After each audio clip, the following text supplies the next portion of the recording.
Muy bien. Para que puedan estudiar virus, ya saben que tienen que diferenciarlo en si son DNA o RNA. Por eso empezamos. ¿Listo? Las otras características que tienen que tomar en cuenta es que si tienen envoltura, si vienen en una sola cadena, en doble cadena, si tienen cubierta. Entonces, vamos primero con los DNAs. Tenemos a los papilomavirus, que pertenecen a la familia de los papilomaviridae, que son virus del tipo DNA. Estos virus, o esta familia mejor dicho, en su DNA va a codificar genes tempranos, que son el del E1 al E8, que intervienen en los procesos de transcripción y replicación del virus, y los tardíos, que tenemos el L1 y el L2, que son principalmente estructurales. Dentro de todos estos, los más importantes son el E6 y el E7, donde nosotros los consideramos como oncogenes virales.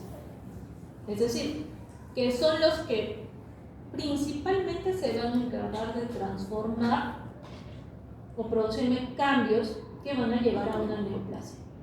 ¿Por qué? Porque tiene la capacidad de unirse al P53 y al P105RB, cada uno, o respectivamente.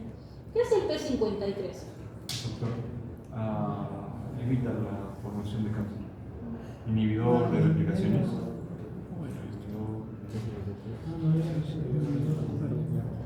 ¿Qué hace el P53? Más o menos por ahí.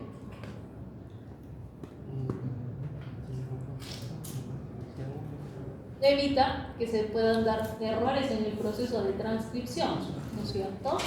Es como que fuera el guachimán, ¿no? Y que diga, acá está viniendo pues, una cadena o una lectura incorrecta, ¿no es cierto? Y de esa forma se evita que el desarrollo de un cáncer. Ahora, dentro de este papilomavirus existen 170 serotipos, de los cuales entre 30 y 40 de ellos se encuentran a nivel del tracto genital. ¿Qué más es importante? Hemos visto que el HPV se encuentra en el 99.7% de las neoplasias del cuello uterino, de cervix. Pase.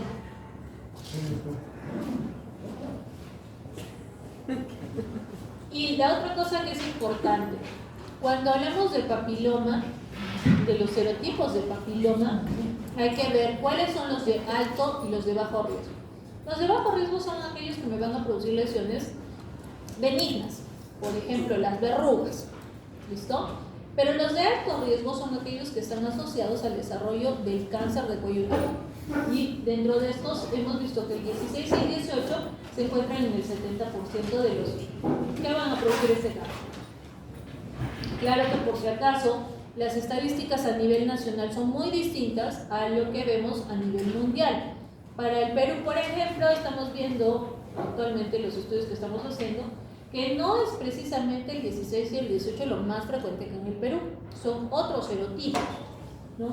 Entonces, eso, bueno, para el próximo año ya se debe de estar terminando de completar este estudio.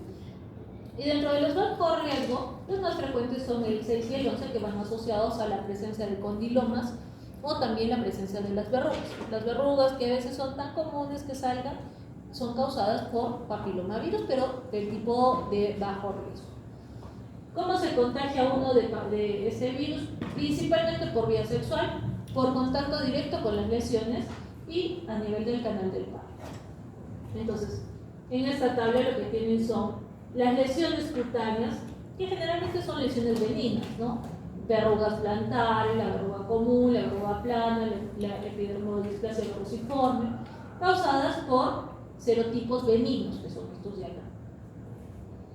A nivel de la cabeza también se van a producir lo que es cabeza y cuello, lesiones o tumores benignas, neoplasias benignas. Ahí tenemos papilomas a nivel de la laringe oral o conjuntival por estos serotipos, el 6 y el 11 principalmente.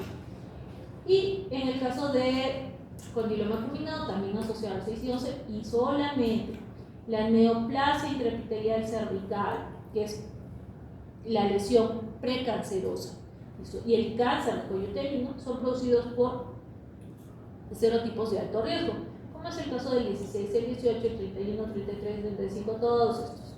¿Listo? Entonces, ¿cómo es que cómo es que el papiloma infecta al ser humano? Está muy asociado a lo que es cáncer de cuello uterino, ¿correcto? El cervix tiene dos porciones, el endo y el exocervix, ¿sí? ¿Cuál es el tejido del exocervix? Epitelio no cronificado. Y el endo Cilíndrico. Epitelio certificado cilíndrico. estratificado cilíndrico. ¿Es estratificado? Cilíndrico, ¿no? Simple. Simple, simple. Ya está. Entonces, en el caso del exocervix tenemos un epitelio estratificado, plano, no cornificado, no queratinizado. Y en el endo tenemos cilíndrico simple, o cúbico alto, como quieran llamar. Entonces, ¿qué va a pasar? Los epitelios estratificados como este son así porque lo que estamos viendo es una maduración de las células. ¿Listo? Entonces la célula madura desde abajo hacia arriba, desde la capa basal hacia la parte superficial. ¿Ok? Por eso es de que vemos el cambio en la celulita, ¿sí? Porque se hace más viejita. Entonces, cuando uno se infecta con el papiloma, tiene que haber primero una lesión, una ruptura de este epitelio para que ingrese el virus. ¿A dónde? A las células basales. Tiene que llegar hasta allí, las va a infectar, va a ingresar y va a producir cambios en la célula basal. ¿Por qué la basal? Porque es la que va a ir cambiando, madurando. Y eso va a aprovechar el virus. Entonces, ingresa de acá a la capa basal y empieza a producir cambios en la célula. A eso se les llama displasia. ¿Listo? No está aumentando el número de células, lo que está haciendo es alterando la forma de la célula. ¿Listo? Una célula normal debe tener el núcleo pequeñito, en este caso, un núcleo pequeño, el citoplasma más amplio. Cuando están siendo infectadas y hay estos cambios displásicos, todo esto se va a ir transformando. ¿Ok? Y entonces, cuando esta displasia continúa, lo siguiente que va a pasar es una neoplasia. Ese es el camino que va siguiendo. ¿Qué más es importante para nosotros? Que las lesiones también, por los cambios, se van a ir de abajo hacia arriba. Eso me permite a mí saber si hablo de una displasia de bajo grado o de alto grado. Las que se encuentran cuando los cambios solamente están en una tercera parte de todo el grosor del epitelio, eso es una displasia de bajo grado. Cuando abarcan las 2/3 partes o toda la extensión, eso ya es una displasia de alto grado. Entonces, ¿cómo nosotros nos damos cuenta de estos cambios?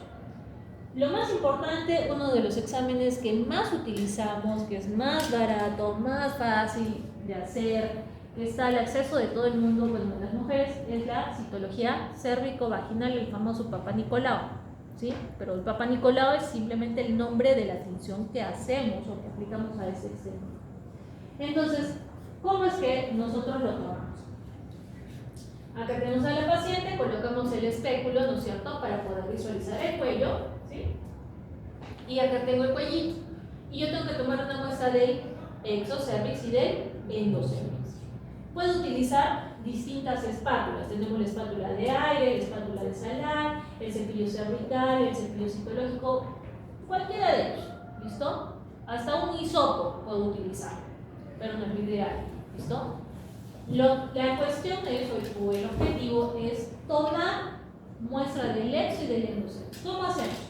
Se va a introducir la espátula o el cepillo primero en el canal endocervical, se va a rotar entre 90 y 180 grados y luego se extiende mi muestra del endocervix. Y luego tomo la muestra del exocervix y también lo voy a extender. ¿Listo? Entonces, así estoy tomando células de uno y del otro, porque acá lo que hacemos es sacar solamente células, ¿sí? Por eso es que tiene esta formita, ¿sí? Esta parte es para el exocervix, esta parte es para el endocervix, por ejemplo. ¿Listo? Muy bien. Luego, hemos hecho la extensión y la lámina, lo siguiente es que tengo que hacer la fijación, como ustedes lo hicieron cuando se tomaron su muestra para hacer tinción de grano. ¿Con qué lo fijaban en la tinción de grano? Al fuego. Ya, pero acá yo no voy a fijarlo al fuego, sino que puedo utilizar, hay fijadores en aerosol o puedo utilizar el alcohol. Y en el peor de los casos, como siempre decimos, cuando se vayan a hacer su serum y tengan que hacer esto, porque esto es parte del Plan Nacional de Salud, se compra su laca y con la laca también se fija. ¿Listo? No es lo ideal, pero a nada, porque a veces no hay alcohol, no hay el spray para hacer la fijación. Con la laca no hay problema, también fija la muestra. ¿Listo?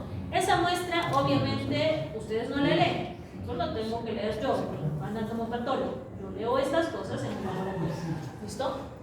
Entonces, cuando envían la muestra, como todas las muestras, tiene que tener nombre, edad, fecha de toma de la muestra, fecha de última regla de la paciente, resultados anteriores, si está tomando anticonceptivos, si está embarazada, dónde ha sido tomada la muestra, la técnica y la sospecha clínica.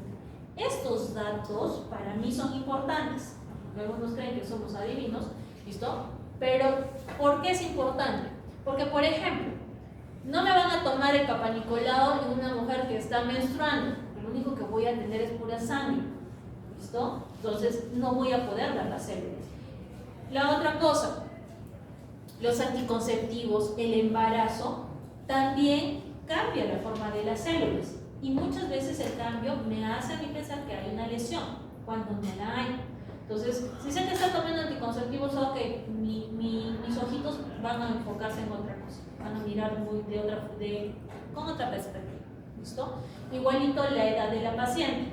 Las células en las chicas jóvenes es muy diferente a la que yo miro en una señora mayor. Porque también, así como nos arrugamos por fuera, también nos arrugamos por dentro. Más o menos. ¿Listo? Aunque he visto señoras de 80 y tantos años que tienen células como de quinceañera. No sé exactamente de qué depende, pero bueno. ¿Listo? Entonces, todas esas cosas, esos datos, para nosotros en el laboratorio es sumamente importante. ¿Listo? A veces me toca así, pues agarrar y simplemente leer a ojos cerrados y sin nada y bueno, esperar que mi lectura esté correcta. ¿Qué pasa en el laboratorio? Nosotros hacemos la tinción de Papá Nicolau, es una tinción compleja que utiliza 3 colorantes. Lo primero que hacemos es hidratar la muestra, porque acuérdense que la estamos deshidratando, la estamos fijando, la hidratamos. Utilizamos primero hematoxilina, luego la decoloramos con agua, luego la volvemos a hidratar, pasando de alcohol de bajo grado a un alto grado. Luego utilizamos el segundo colorante, que es el orange, luego lavamos. Luego utilizamos el tercer colorante, que es el policromo, o también llamado EA, ¿listo? O eosina ácida. Y finalmente lavamos y deshidratamos de forma completa con suero. Este esquema que tiene es el Papá Nicolau más completo. ¿Listo? Yo lo hago de una forma más simple, me demoro 30 segundos en cada uno de los alcoholes de los colores y bueno, me sale. ¿Listo? Hay variaciones. Entonces, una vez que sale, la lámina se monta y se lee. ¿Cómo informamos la citología cérvico-vaginal? Utilizando un sistema que es el sistema Bethesda. Es decir, para nosotros ya está todo protocolizado de tal forma de que mi informe aquí en Arequipa lo puede leer o lo puede saber a qué me refiero, no sé, otro médico, otro patólogo en la China. A nivel mundial utilizamos el mismo sistema. Así que todos los patólogos hablamos lo mismo. ¿Listo? Lo informamos bajo los mismos sistemas. Y eso lo tenemos en citología cérvico-vaginal, en citología urinaria, en varias cosas. Tiroides. Tratamos de ser muy ordenaditos. Y entonces, ¿qué es lo que nosotros buscamos en esos extendidos? Lo que nosotros hemos sacado son células, ¿no es cierto? Las células son células de tipo escamosas, ¿listo? En sus distintos estadios de maduración, ¿listo? Y entonces, cuando hay estas alteraciones o esta infección por el papilomavirus, la célula cambia, ¿ok? Y entonces, una de las cosas más características de la infección es la formación de coilocitos. ¿Qué es un coilocito? Es una célula escamosa que se está transformando por la infección del virus. ¿De qué forma? Va a tener el núcleo grande, hipercromático, irregular, pero lo más importante es que va a formarse un halo alrededor del núcleo. Este color es distinto a este, ¿no es cierto? Más clarito. Eso es un halo perinuclear. Entonces, cuando encuentro esta célula, ok, ese es un coilocito, yo ya sé que mínimo mi paciente tiene una displasia de bajo grado, lo mínimo que tiene. ¿Listo? Entonces, miren, esta es una célula escamosa normal. ¿Ven el núcleo? Chiquito, ¿no es cierto? Redondito, no resalta. Si yo le comparo con esta, el núcleo está más grande, hay un halo que se está formando, entonces ahí ya está alterado. Igual acá, esto es una célula normal y miren, irregular, más teñido, es decir, hipercromático. Listo, acá no se nota muy bien, lo veis mucho. Pero entonces la presencia del coilocito, el coilocito es la célula clásica que se va a formar frente a una infección por VPH. ¿Ok? Además de eso, ¿qué puedo encontrar? Atipias. Es decir, que estas células escamosas se están transformando, dejaron de ser normales. ¿Listo? Y por ejemplo, otra vez, acá tengo la célula normal. Y acá el núcleo está grande, ligeramente hipercromático, pero está redondo. ¿Sí? Muy bien. ¿Por qué nosotros lo denominamos ASCUS? Es decir, atipia de células escamosas de significado indeterminado. Porque hay cambios, pero los cambios no son tantos como para decir que acá hay una displasia. ¿Sí? Esos cambios yo los puedo ver, por ejemplo, cuando tengo una paciente que tiene el cuellito bastante inflamado, porque hasta la inflamación me altera la célula. Entonces, esto puede ser por inflamación, como que puede ser porque está infectándose y me está yendo a una lesión precancerígena. Entonces, el que yo te diga, oye, estoy viendo atipia, pero no sé realmente por qué es, entonces hace que el ginecólogo trate la inflamación o trate el tratamiento a la paciente, le vuelva a tomar la muestra de un tiempo de acá para confirmar si esos cambios se debieron de repente a la inflamación o de repente a una infección. Ya más adelante lo veo, pero ya está avisado que hay cambios que se están dando que no son normales y que hay que tener más cuidado. La otra cosa que puede haber, el ASH, es decir, esa atipia que miro en las células escamosas, pero que no me permite descartar una lesión de alto grado. Si hay un bajo grado, ¿listo? Si hay una lesión mala, pero que no llega a ser un alto grado, no me cumple con todos los requisitos. Entonces, si se dan cuenta, estos núcleos están hipercromáticos, la célula del núcleo no está tan redondito, la célula no es tan grande, sino mientras mayor sea la lesión, la célula se hace más pequeña, pero no me cumple con todos los criterios que yo necesito para decir esta es una lesión de alto grado. Entonces, acá el ginecólogo sabe que si tiene una de bajo grado y que hay cambios que están yendo tal vez a un alto grado, porque los tratamientos o el manejo es muy diferente entre un paciente de bajo y otro de alto grado. ¿Listo? Entonces, eso también nosotros lo informamos. Entonces, el extendido cérvico vaginal no solo me permite a mí reconocer las células o estos cambios que estamos viendo. Ahí yo informo si hay inflamación, si de repente hay infecciones por cándida, tricomona, si hay cáncer, si no hay cáncer. O sea, es bastante detallado. ¿Listo? Entonces, miren, este es el epitelio normal, ¿sí? El epitelio del exocervix normal y estas son las células normales. ¿Por qué tiene esa forma como si fuera una malla? El epitelio, el estrato espinoso. ¿Qué hay ahí? Vacuolas. ¿Vacuolas de qué? Colesterol. De colesterol. Tenemos colesterol en el cuello. No sabes. Está bien que seamos medios gorditas, pero no es para eso. ¿Por qué eso tienen esa apariencia? ¿De qué están rellenas esas celulitas? Y no es de crema pastelera. Porque se dan cuenta que parece una malla porque el citoplasma es claro, ¿sí? Ya, en ese citoplasma, ¿qué tiene que haber para que se vea así clarito?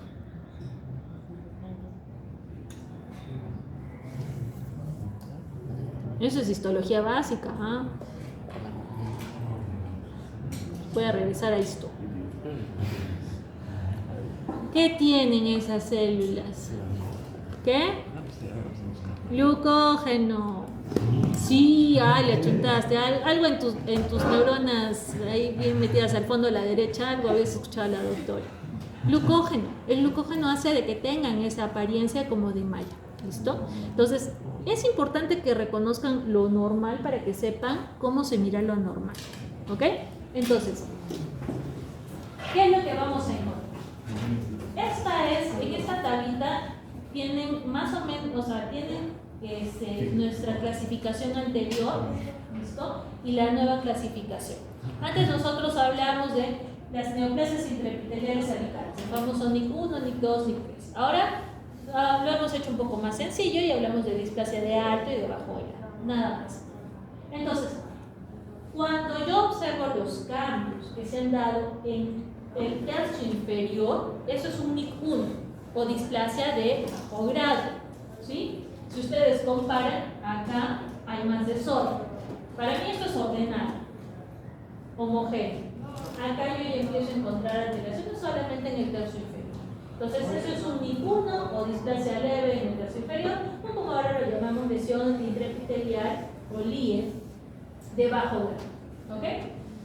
Cuando abarca las 2/3 partes, ¿listo? Es un NIC 2, antes conocido como NIC 2, o también displasia moderada en 2/3, o lo que ahora conocemos como lesión intraepitelial de alto grado. Cuando abarca todo el grosor, es un NIC, antes NIC 3, ¿no? O displasia severa o carcinoma in situ, igual ahora todo eso entra en lo que llamamos lesión intraepitelial de alto grado. Entonces es ahora un poco más sencillo porque nos hemos dado cuenta que el manejo entre esas dos es similar, ¿sí? Por eso no necesitamos a veces mucho especificar, pero sí o sí esto es diferente. Aparte del extendido, existen otros métodos también de tamizaje. Uno de ellos es la colposcopía. ¿Qué es la colposcopía? Que yo observe el cuello de forma directa y en vivo utilizando una especie de microscopio que es el colposcopio. Es decir, aperturo con el espéculo y voy a mirar con el colposcopio. Y lo bueno de la colposcopía es que me permite no solamente observar el cuello, sino que también me permite tomar las biopsias. Y para ello nosotros utilizamos lo que es el ácido acético, alias como el vinagre, ¿sí? Entonces, este ácido acético, cuando nosotros vemos el cuellito, que está el cuellito, que normalmente tiene que ser rosadito, brillante, ¿listo? Yo agarro y hago toques de ácido acético al 5%, aquel epitelio que está siendo infectado y que tiene cambio de pH va a presentar unas manchitas blancas. A estas lesiones se le llaman lesiones acetoblancas. ¿Qué me está indicando? Que acá está la lesión, que acá yo tengo que biopsiar. En lugar de pellizcar a ojo cerrado, yo sé dónde tengo que tomar la biopsia. ¿Listo? Lo mismo puedo hacer con el Lugol. ¿El Lugol en qué tinción lo usamos? Lo de gramo. Gramo. No voy a hacer gramo acá. Lo que hago es igual. Toques con Lugol, eso se llama el test de Schiller. Igualito me aparecen las áreas de lesión. ¿Sí? Entonces agarramos y tomamos las biopsias.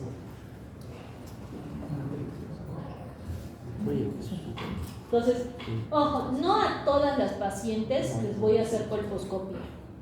Solamente van a colposcopía aquellas pacientes donde tengan un Papa Nicolau o positivo o sospechoso.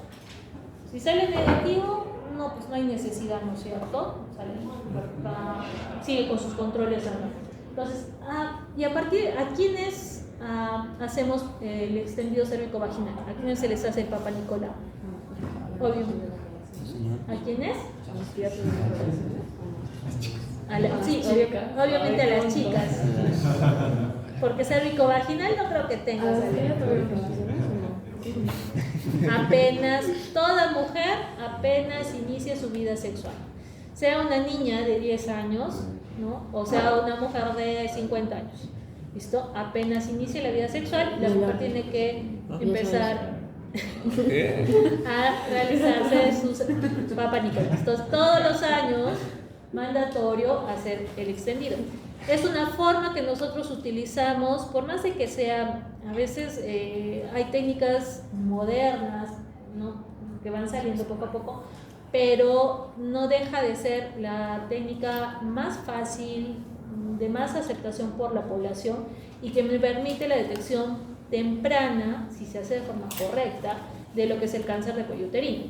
O sea, para prevenir, lo mejor es el Papa Nicolau. ¿Listo? Entonces, luego que se hace la colposcopía, bueno, depende de lo que vaya a salir. Entonces, si yo tengo una citología positiva, el paciente pasa a colposcopía. Si sale negativo, bueno, se puede repetir la citología. Si sale insatisfactorio, se puede hacer un legrado, es decir, agarro y con una cureta se raspa todo el canal endocervical. Y si sale positiva, es decir, si al tomar, mejor dicho, si al hacer la colposcopía yo encuentro estas manchas, tomo una biopsia para ver si tengo un LIE de alto o de bajo grado. En el caso que fuera una lesión de bajo grado, el tratamiento es muy sencillo. Puedo utilizar crioterapia, láser o termocoagulación. A veces, hasta los toques con ácido acético logran quemar los focos de lesión. Y ahí queda. ¿Qué pasa si tengo un alto grado o de repente no curo un bajo grado? Tengo que tratar a la paciente con una conización. Es decir, tengo el cuello y voy a cortar el cuello, todo el cuello en forma de conito. Y eso se saca, ¿no? Y estudio toda la pieza por completo para ver dónde está. Entonces, a veces, cuando se hace la conización, encontramos, por ejemplo, que los bordes hay células neoplásicas. Tengo que ampliar eso, ¿no? O si de repente es una mujer que ya tiene hijos y que pues desea hacer una histerectomía, se les hace a veces histerectomías, ¿no? Entonces depende mucho del estado que yo encuentre a la paciente para tomar una medida terapéutica. Pero es mucho más fácil pues agarrar a una paciente con una lesión de bajo grado y tratarla que una paciente de alto grado. Y lo malo es de que se ve mucho, es la recurrencia, ¿no? Igual, una paciente que ya tenga diagnóstico de lesión intraepitelial tiene que hacerse constantemente sus Papa Nicolaus para saber que salga negativo, que salga negativo, que salga negativo, ¿no?, para poderle dar de alta. Y como les dije, ahora contamos con pruebas que son mucho más modernas que lo que hemos hablado, pero que a diferencia de las otras no están pues al alcance de todo el mundo, ¿no? Aunque en Arequipa no hay solamente, en el seguro teníamos o tienen lo que es la tipificación con amplificación. Entonces, en estas pruebas yo puedo detectar o el DNA o el RNA del virus, ya sea por técnicas de amplificación, ¿no?, o amplificación de proteínas cuando hablamos de RNA, y los nombres son los nombres simplemente de los exámenes. Y además de hacer el diagnóstico, tenemos otra forma de prevención, que son las vacunas. Entonces, sabemos que se le debe colocar la vacuna en 2 dosis por 0.5 cc por vía intramuscular en intervalo de 6 meses a la población entre los 9 y los 12 años. ¿Por qué a esa población? No tiene revolución. Asumimos, porque ya ni siquiera puedo creer en ellos. En serio, cada vez se inician las enfermedades sexuales.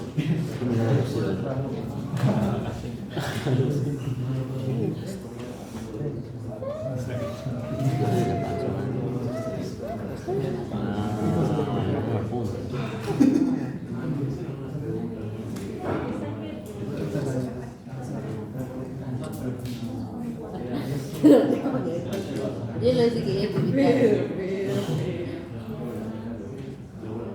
¿qué dijo? A ver, Pedro, sonríe. Pedro. Seguro. Yo tengo un video de Pedro haciendo Pedro. Entonces, ingenuamente, ¿no?, que entre los 9 y los 12 años todavía no han tenido relaciones sexuales. Yo he visto Papa Nicolaus de niñas de 11 años. No, ese me parece que sea la más joven, 11 o 12 años. ¿Listo? Entonces, No porque sean pequeños o creemos que son niños o tienen imagen de niños, significa que no inicien la vida sexual, sobre todo en las partes más alejadas. ¿Listo? Pero doctor, eso es por violación. No necesariamente. Pero no se podría diferenciar cuando es por violación. Obviamente, claro. Pero nuestra población, hasta los últimos estudios que vi, ¿no? Y del inicio de la vida sexual, promedio en el Perú es entre los 11 y los 12 años. Anteriormente estaba el anuncio de que las mujeres de 11 a 12 años en la sierra había un ritual que, o sea, literal, encerraban a una mujer y a un hombre para que se aparezcan. Así le decían. Y la que tenemos ahora, la Gardasil Valente, que es la 6, la 11, 16, 18, 31, 38, 21, 52, 58, que son las más comunes. Pero como les digo, aquí en el Perú los serotipos son muy diferentes a lo que estamos acostumbrados a ver en los reportes a nivel mundial. Entonces, imagínense, te colocan la vacuna, todo, pero te contaminas lamentablemente con la cepa 43, que también es de alto. Mala suerte. ¿Tu vacuna te va a proteger? No. O sea, eso es lo único que te está dando protecciones contra lo que más frecuentemente encontramos. ¿Listo? Pero hay 140 otros serotipos. Entonces depende de cómo lleves tu vida sexual. ¿Sí? Una vida sexual responsable. Entonces, dime, Alejandro. Doctor, ¿y por qué no se pone al momento de nacer? Por la composición de la vacuna. No está indicada para eso, o sea, para que desarrolles esa inmunidad. O sea, en el caso de los virus, la parte más compleja es justamente la vacunación. Ahora que van a empezar a hacer virología, van a darse cuenta de que no hay antivirales. O sea, sí los hay, pero son muy poquitos. ¿Listo? Lo que más desarrollamos para los virus son las vacunas, porque es la forma que hemos encontrado para proteger a la población de ellos. Lo malo es que algunos tienen mutaciones, o sea, van a ir cambiando a lo largo del tiempo, algunos necesitan que desarrolle cierta inmunidad porque trabajamos con virus vivos atenuados, ¿no? Entonces, dependiendo de cada uno. O sea, no es tan fácil como bacteriología, es mucho más simple que virología. ¿Listo? Muy bien. Entonces, eso es en relación al VPH. Luego tenemos el